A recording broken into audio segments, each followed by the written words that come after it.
ముందుగా వీడియో చూస్తున్న ప్రతి ఒక్కరికి దేవునిపేట వందనాలు తెలియజేస్తున్నాను.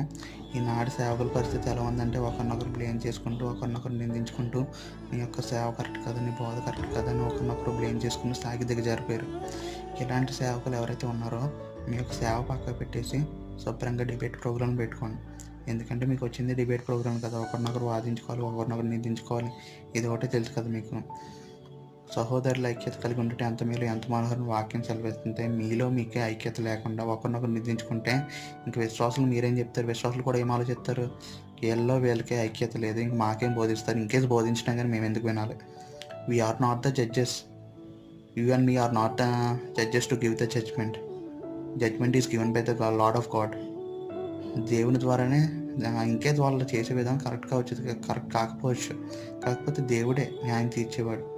మనలో మనది ఐక్యత అనేది ఉండాలి, ఐక్యత కలిగి ఉండాలి. అందరి కొరకు ప్రార్థన